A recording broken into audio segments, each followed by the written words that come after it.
Hi everyone, welcome back to my channel. Welcome to my channel. This is your first time stopping in.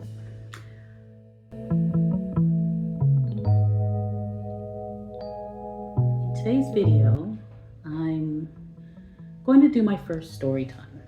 So in today's story time, I decided to start with this story, even though it's a touchy subject, and I want to warn anyone that it could be a triggering topic. I'm going to be talking about pregnancy and loss and miscarriage, something that I went through multiple times.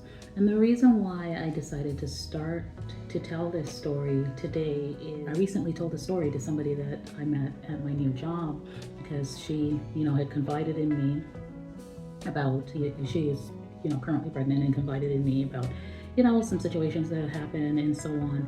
And I was telling her about one of my pregnancies and what had occurred, and she was just shocked to hear of this type of circumstance. So, and we got into a conversation where, she said that it is so important for women to, especially Black women, to take control of their health and to own their health and to never stop.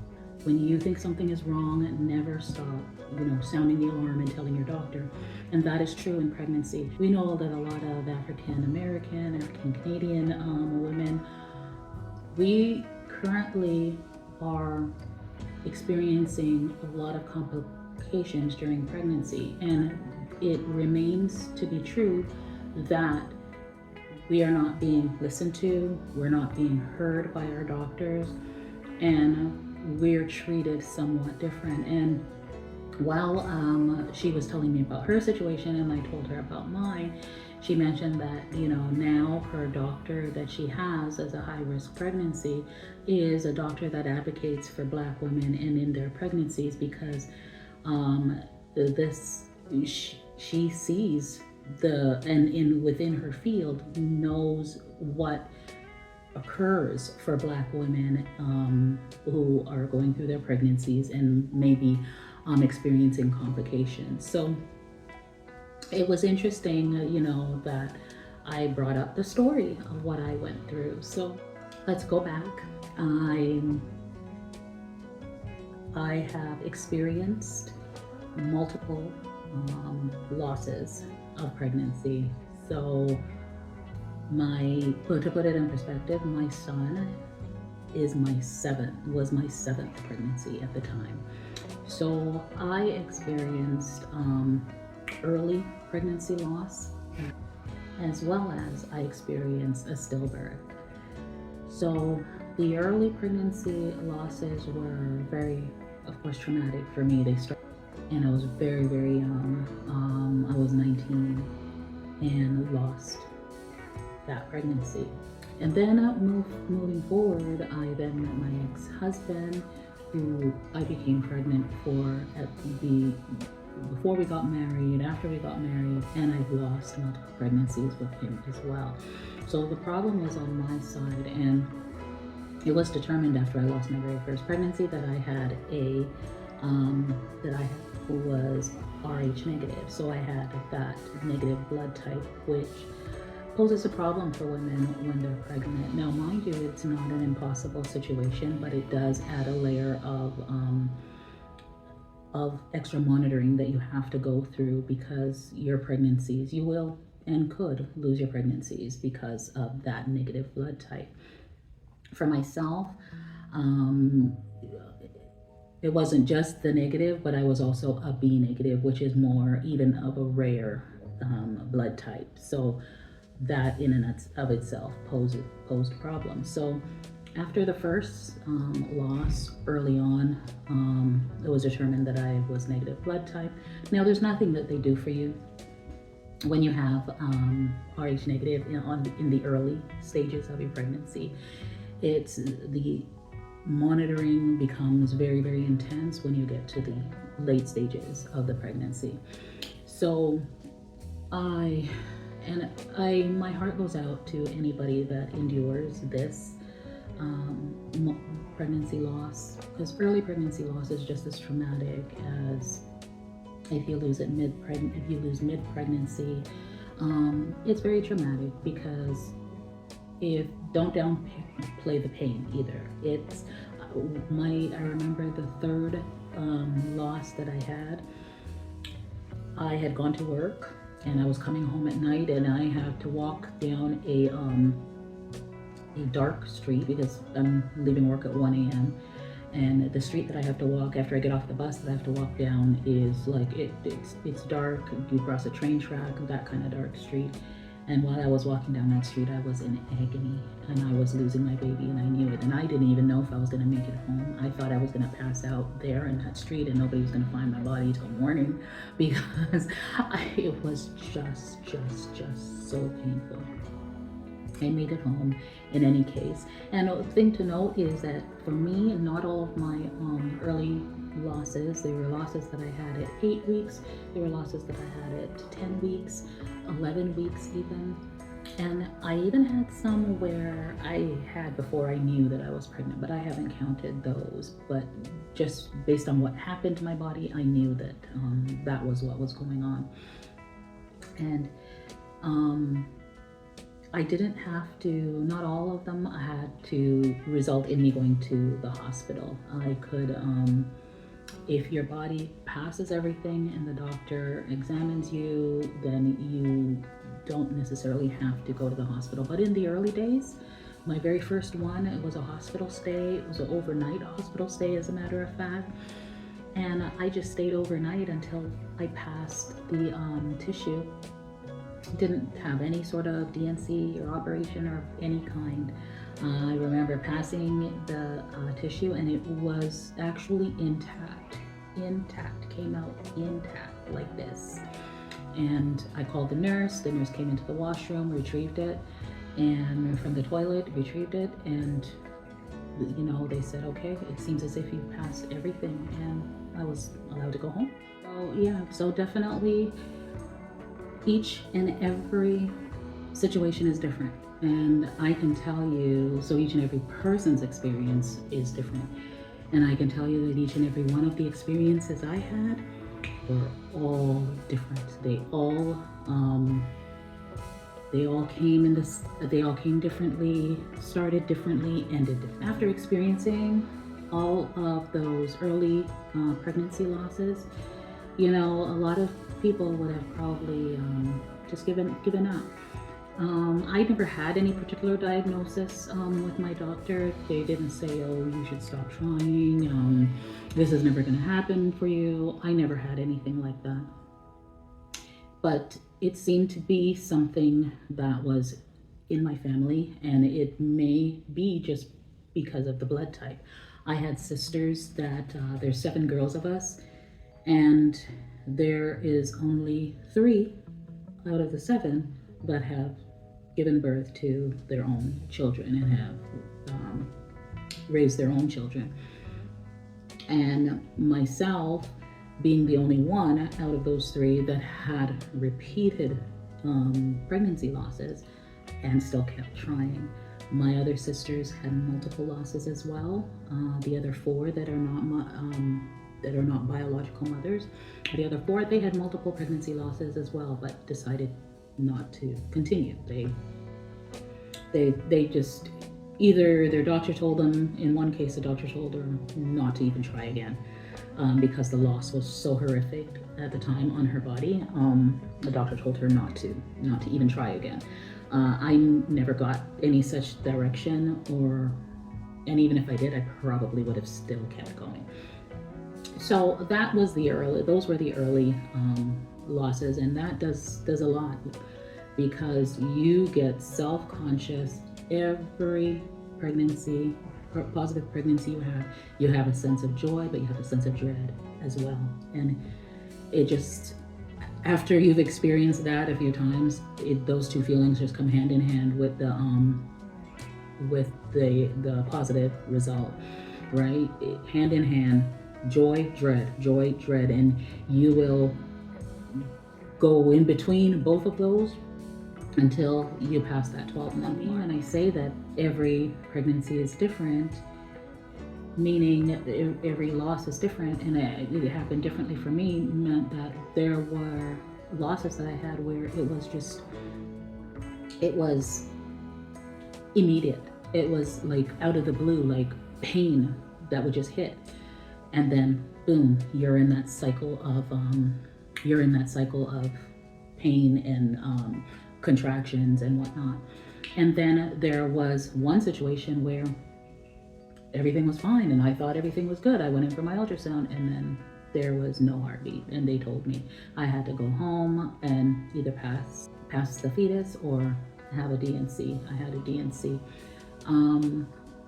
And there was also a similar situation like that where I kind of knew, because my feelings of pregnancy were gone. Like, first I had a bit of nausea, and then of course you have the tenderness, right? Your breasts are tender or whatnot, and then all of a sudden there was nothing like that. And it was like, I don't even feel like I'm pregnant anymore. And then a couple days after I had that feeling, then the pain started. So there were different ways that it came about, and every situation is going to be different. Late pregnancy loss was my 6th pregnancy, and you pass that stage and you are excited because, hey, I passed 12 months. Like, whoa, this is, I'm finally going to do this. And you have your ultrasound and everything is great. 16 weeks, you have your ultrasound and you have that test, right? For me, my test at 16 weeks came out abnormal. So I was initially told there was a possibility that my baby would have spina bifida, because that's generally what that test will measure for Down syndrome, and it will measure other levels. And based on what my results were, they were thinking the baby would probably have spina bifida. So it wasn't for sure, so I didn't dwell on that. And of course, you try to read up on whatever you can, try to understand what it's all about. But of course, it wasn't like nowadays. Like, this was like 30 years ago, right? So you read up on what you can. Well, not 30, but 28 years ago. So you read up on what you can, and you try to find whatever information you can find from where you can, right? So after getting that diagnosis, I was like between 16 and 18 weeks. And that is the test that they take, where they put the needle in the stomach and take out the amniotic fluid, right? And they test it to see if everything is progressing. So then my follow-up was to be at around, because that time I was about 4.5 months. My next follow-up was going to be at like 5.5 months. So they had actually sent me for some additional tests, and I went for the additional tests, and it turned out that whatever the initial result was that led to the diagnosis of possible spina bifida, the additional test did not bear that out. So, and that was based on ultrasound. So based on ultrasounds, whatever the test of possible spina bifida, it didn't bear that out, because they were not seeing that curvature, I guess, on the ultrasound. But what they did see on the ultrasound at 5.5 months was that the baby was small. The baby was not growing the way it should. So they can account for this, so that with the test that showed that there was something wrong, led them to believe that there was an issue that they couldn't diagnose without doing further invasive testing and whatnot. So, of course, it was suggested to me that, possibly that I should consider terminating the pregnancy. Initially, at that point, it wasn't heavily suggested, it was just put out there. I said I wasn't going to do that at that point, and I continued. I was seeing a specialist, was a high risk specialist, and he said, okay, we're going to keep a close monitor. And so I was going for ultrasounds now at this point after I passed 5.5 months. I was going for ultrasounds like every 2 weeks. And with every ultrasound, the baby's growth was smaller and smaller. So there was no great progression. By the time I had gotten to 7 months, the baby was the size of a 5-month pregnancy. So at that point, the doctor, firmly said, I believe that this pregnancy should be terminated. He said this baby is going to be born with a lot of complications. And, just painting that picture of all the things that were going to go wrong and all the things that I was going to have to manage if this baby should come to term. So anyways, you're a mother, you're feeling your child move inside of you. There was no way. As long as I felt that little baby pushing and tugging and doing all the somersaults, there was no way I was going to allow them to end my baby's life. I remember my ex-husband at the time, who was my son's father, he was like, no, you need to do it. Because the doctor had painted this picture that, because I wanted them to deliver. I wanted them to deliver the baby, and the doctor was saying it's possible they'd have to deliver by C-section because they don't know what the outcome would be if it was a natural delivery. And I said, well, deliver by C-section. They were against it. They said, no, this puts additional risk on you. It's major surgery and you could possibly die. That's what they put out there. And he just bought into it. And he was like, we can have other children. You shouldn't put yourself at risk. He said, I need you to be saved. So that's where he was coming from. He was trying to convince me to do what the doctor was saying that I should do. I was completely against it.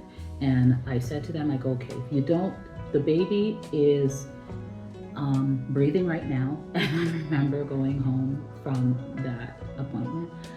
I had my husband at the time buy me all kinds of giant extra supplements to my diet, and I just drank nutriments and I took supplements. I did all kinds of things. I'm like, I've got to fatten this baby up somehow. I got to let this baby grow somehow. And that's what I was doing. And my baby was doing somersaults. My baby was, reacting to me. And there was no way I was going to not give this child the shot that, my baby deserved.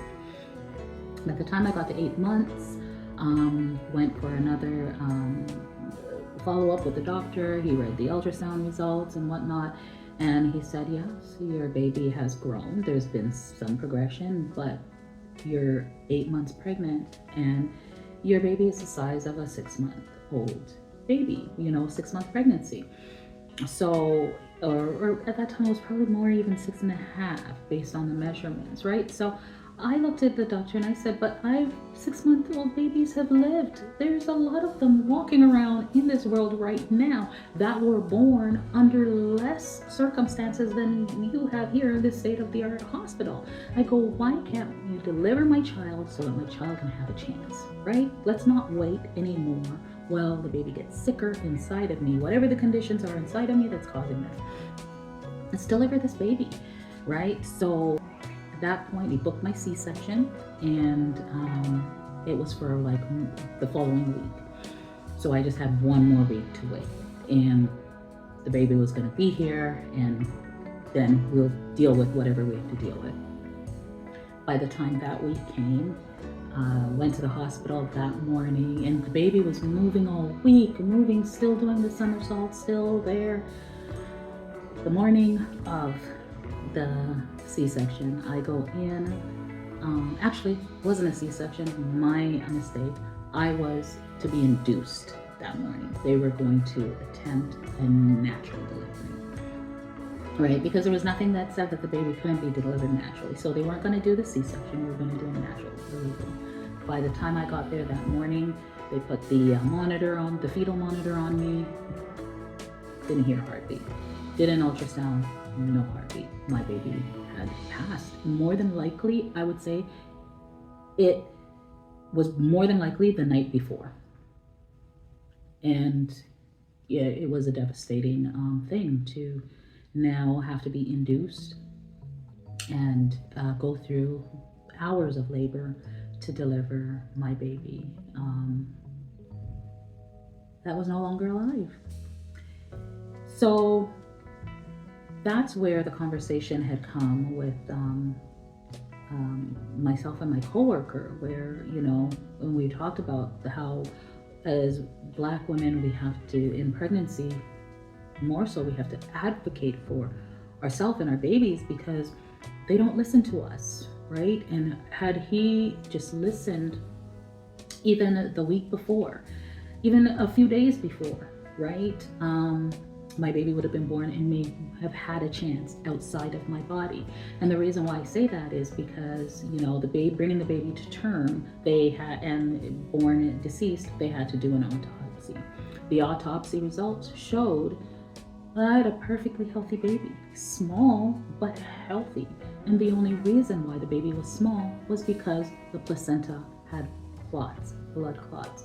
So somehow during my pregnancy, my blood was clotting, right? Which is probably what accounted for the high levels of whatever it was that they saw in the amniotic fluid, because there were so many clots in the placenta, there was nothing passing through. So essentially what happened was my baby starved to death. When the doctor told me that my baby starved to death, I thought to myself, this didn't have to happen.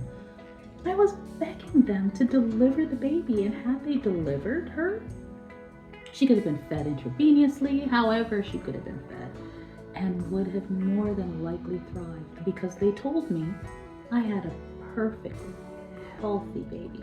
They could find no other signs of anything that would have resulted in her death, other than the placenta was completely clotted and no nourishment was getting through.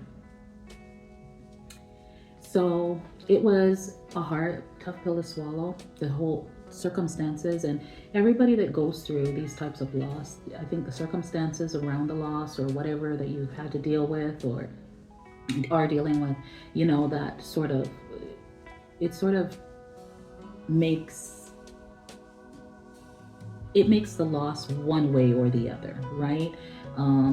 There's either another layer of devastation that you've got to deal with, or there isn't. You just deal with the pain. But when you're dealing with the pain plus, then that affects you. And it did. It affected me.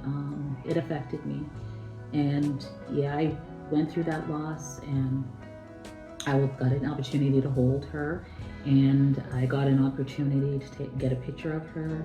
And you know, they let me hold her for about an hour. After I just looked at her tiny little toes and tiny little fingers, or fingernails were grown, because she was actually, you know, a 33-week-old baby, right? But just smaller. So she had everything, full head of hair, and she just was the size of 6-month-old. She was just under 2 pounds, or about 2 pounds. So so that was my baby Manisha. I named her Manisha and was able to get a naming certificate for her. A chaplain came in and signed it right there in the hospital. You know, they're very, very sensitive with those types of things, and you grieve. But the hardest part, I think, of the grieving, and I think the part that was insensitive, was I stayed in the maternity ward. So all night I heard crying babies. All night I heard mothers, and it made for a very, very, very long and painful night. But I got through it, and I just want to encourage any woman that is going through or experiencing multiple losses right now. if you have the heart and the strength to continue, my advice is to continue. And I know there might be others that say don't put your body through it. It's not worth but it is worth all that. Because I have 2 children. I have a boy and I have a girl now. My son, as I said, was my 7th pregnancy. And he, what they did, they put me on aspirin, half an aspirin a day, while I was pregnant with him to keep my blood from clotting. And it was a much difficult pregnancy with him because he gained the positive blood type of his dad while I had the negative blood type. So there was that Rh incompatibility. So I had to go through, and that's another whole story. But he's here, and we made it. And then after that, I had a little girl with no problems, no incompatibility, no nothing. So, there can be light at the end of the tunnel. So just make sure that if you are going through this, first of all, listen to your doctor. Listen to what they say your body can and cannot do. But also at the same time, know yourself. For me, I prayed. And it was so important for me to, if I never had anything else accomplished in this life, I needed to have a child. And it was just a desire and something that was just so deep within me that I was not willing to give up on it. I would stand at bus stops and watch mothers, and I would literally be standing at the bus stop in tears. It was pain that, I don't wish on a soul. So I know anybody that is trotting this path, that I really do know how painful it is.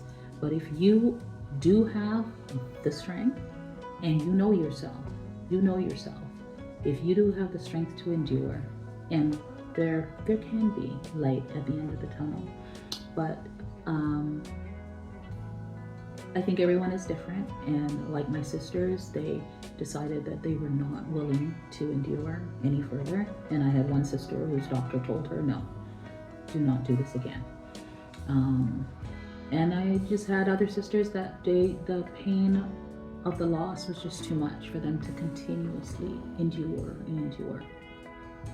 So you have to know yourself, and you have to know if it is something that you can endure yourself. But I gotta tell you that at the end of it, it is worth it. When you hold your baby and you raise your children, it's worth it. I would have had it no other way. So that's my story of multiple miscarriages and a stillbirth. And in your pregnancy, women, please advocate for yourself. You know your body more than anyone else, and if you feel that you're not being listened to, definitely you need to demand second opinions, what have you. And it doesn't just go for pregnancy, it goes for anything. It goes for any and everything. Your health is a very personal thing, and only you experience it. And we have to advocate for our babies, and our health, so that we are here to raise them and so that they come into this world healthy. Anyways, that's it from me. Thank you so much for watching. Until my next story time.